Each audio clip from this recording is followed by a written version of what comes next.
Hey everybody, Bill Flipper here, and I'm doing a quick video on whether or not to deal with leads lists or cook groups. And if you're new, even if you're an eBay seller, different things, cook groups are so they're a group of people. They're usually a Discord most commonly, but it could be a Facebook group, and they are a list of either leads, which would be leads of products to buy, or sales going on, or in the Amazon world, generally there are leads.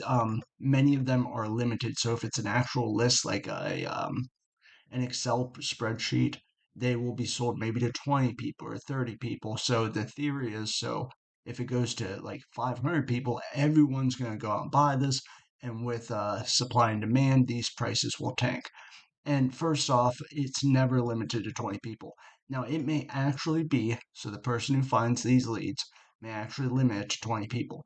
But if you can imagine, so many people have their virtual assistants. So they have people, virtual assistants, often located in the Philippines, and they source products for many Amazon sellers, or they go through wholesale catalogs.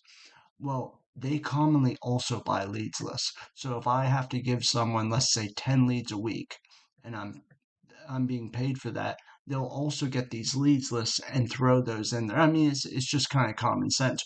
Or people, it's a great lead and they pay for the leads list, but I give it to a friend. So often way more people than you can imagine actually see these leads.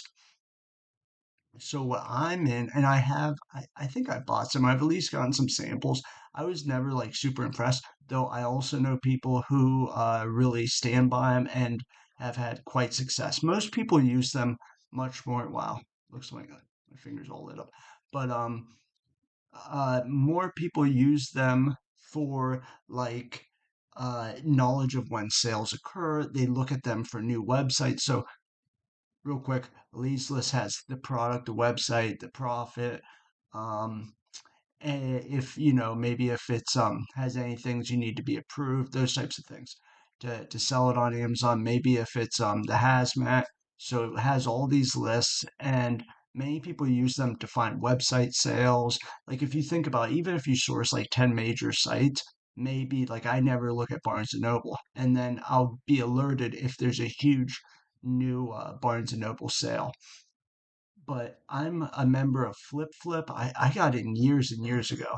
I think it's like $70 a month. I never really turned it off.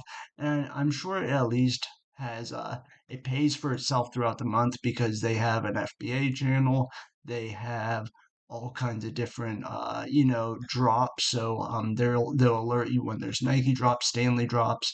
They'll alert you for numerous things. It's a Discord, so there's tons and tons of different channels. I think it's worth it, but I'm not sure. It's really because they also have put three Amazon seller channels, and they're very involved, like I said, with kind of going after limited supply items. So Taylor Swift tickets, they do drops on those. They do, like I said, the extremely limited Nikes. So for the new sellers, I absolutely don't think it's worth it. I have a much better supply idea for anyone, and that is to really just make friends in this, whether that's reaching out for people on Instagram, on YouTube. Well, I don't know if you can on YouTube, Instagram, Twitter. Twitter is very popular with Amazon sellers, with arbitrage sellers. And I think it's if you're sourcing like a Nike sale and you find a couple leads and you find a great lead, why don't you just reach out and say, hey, I really like your content? You shoot them a lead. And then you make this contact. Maybe you live in the same state, maybe things like that. Because as much as it is, I don't really run into any Amazon sellers in person. You go to a conference. So a easier way than doing the leads list is just getting a sense of meeting people, and then it goes back and forth. Obviously, you're not just going to feed this person leads. And once you have that thing, I've also got on calls with people and we sourced it together. We shared leads. We looked at new things.